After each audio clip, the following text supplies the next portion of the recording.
please consider supporting my work on Patreon from only $1. Thank you.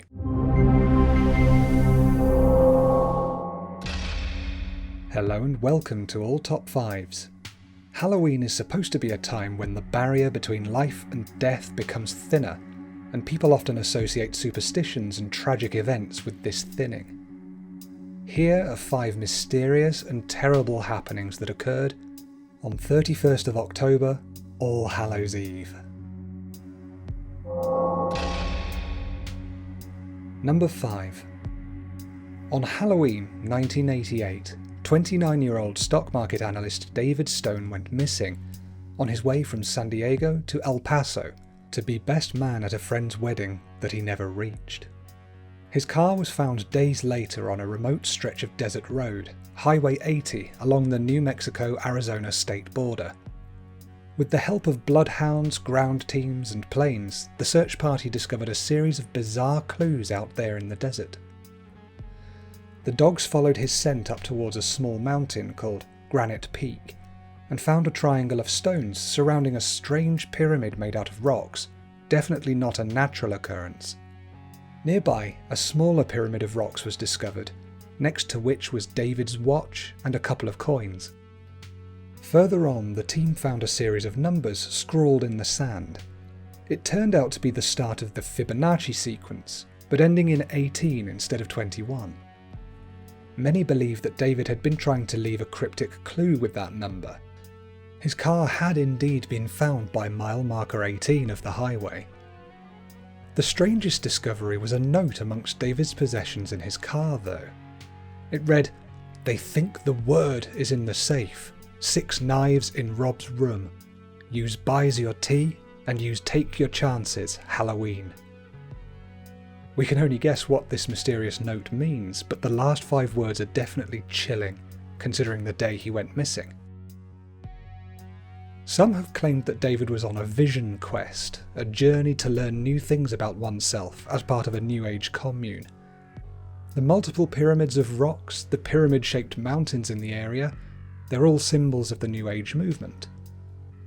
Over 3 years later, in 1992, human skeletal remains that were confirmed to be David's were found in the area by 2 hikers. They were just bones, and there was no evidence of trauma or foul play in them. They were unable to tell how, when, or why he died out there. Locals who had been the last to see him on Halloween 1988 did report that David Stone had been rambling about looking for the beast, and was acting just strangely. Whether that feeds into a New Age commune conspiracy, or whether the poor man was just confused and lost, I guess we'll never know. Number 4. On Halloween of 1926, the legendary illusionist and stunt performer Harry Houdini died at the age of 52. At Princess Theatre in Montreal, Houdini was resting his broken ankle on a couch in his dressing room. One of the university students he was entertaining asked if Houdini believed in the miracles of the Bible, and if punches in the stomach did not hurt him. Houdini replied that his stomach could take it. The student, without warning, proceeded to punch him extremely hard in the abdomen several times, before Houdini gestured for him to stop, saying he was lying down and hadn't been given time to prepare. It had hurt him. From then, Houdini played several performances, becoming more ill very quickly. He couldn't sleep and was in continuous pain. Finally, he consulted a doctor, who discovered he had a fever of 39 degrees Celsius and acute appendicitis. Despite the doctor recommending surgery straight away, Houdini declined and performed in Detroit instead. His final performance. That night his fever reached 40 degrees Celsius, and he had to be revived after passing out mid-performance. Houdini ended up in hospital, where he was treated for several days. He appeared to be getting better, but finally, in the afternoon of Halloween, 31st of October, he passed away with the words, "I'm tired of fighting. I do not want to fight anymore." While the forceful hammering to the stomach that Houdini endured is a violent and brutish thing, it's never been confirmed if this was truly the cause of his appendix rupturing, or if it's what drew his attention to a pre-existing condition. Either way, the world lost an incredible showman on Halloween of 1926. Number 3. On Halloween of 1955, Stephen Craig Daman went missing. He was a 2-year-old boy at the time. Stephen's mother was shopping at a supermarket in New York, not 2 blocks from their apartment. She left Stephen in his pushchair or stroller, along with his tiny baby sister in her own carriage, outside the shop for about 10 minutes. That's something that wasn't that uncommon in those days. When she came out, both children were gone. Stephen's sister was found nearby in her carriage, completely unharmed, but Stephen had vanished without a trace.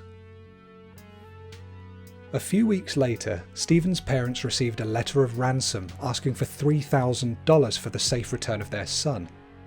This escalated to $10,000 and finally $14,000 as they received further letters. Despite Stephen's parents trying to pay the money, the letters ended up being a hoax from an opportunistic student in the city, so they were frustratingly back to square one again.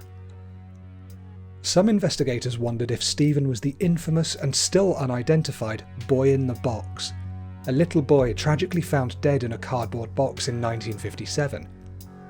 They both had blonde hair, blue eyes, similar scars, and were the right age, but Stephen's sister's DNA proved the boy in the box didn't have the same mother as she did, so that was another dead end.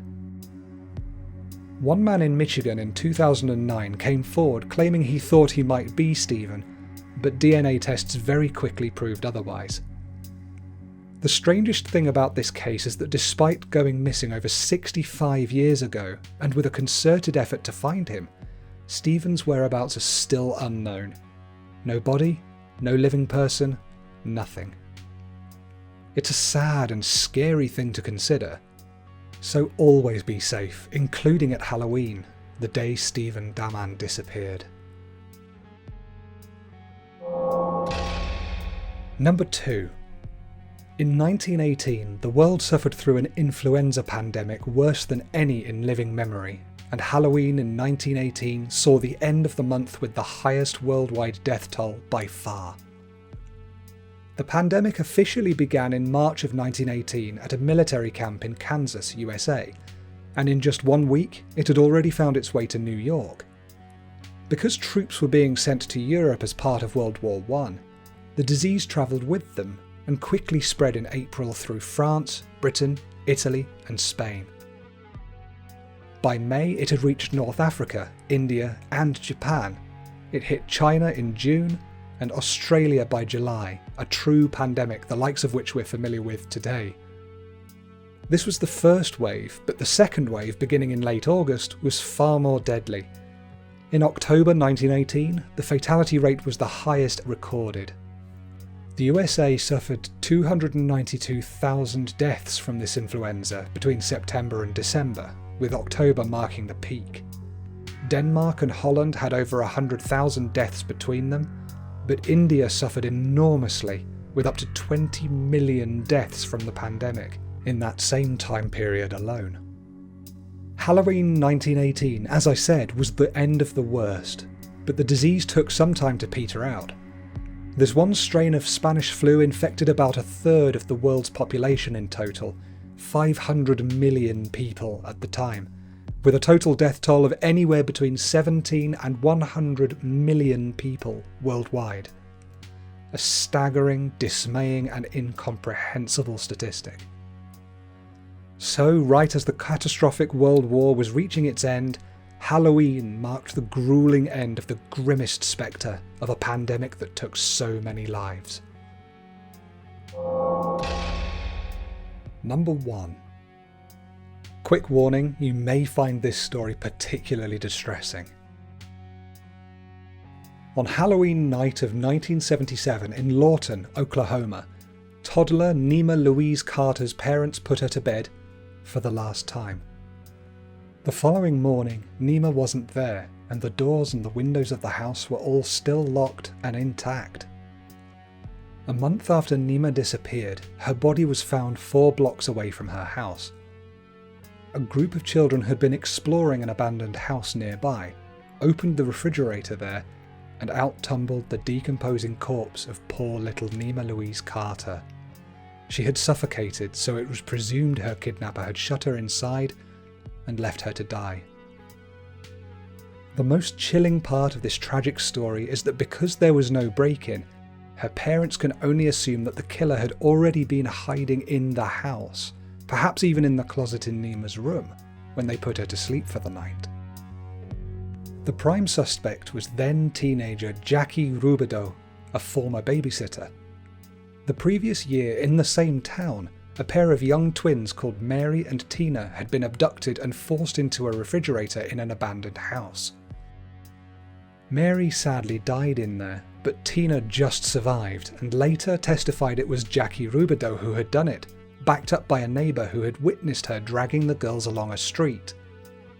Jackie went on to babysit for Nima not long after that.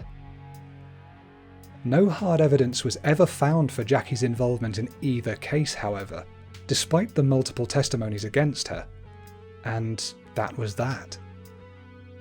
But it does nothing to ease the fears and heartache of poor Nima's parents, whose little girl they would never see again after that fateful Halloween night. And that's it from All Top 5s. I'd love to hear your thoughts in the comments, and if you've enjoyed this video please give it a like and subscribe and click that bell to stay informed. Or you can click just there to support All Top 5s on Patreon and see the new videos before anyone else, and have my gratitude. Peace and love to each and every one of you, and I'll see you all next time on All Top 5s.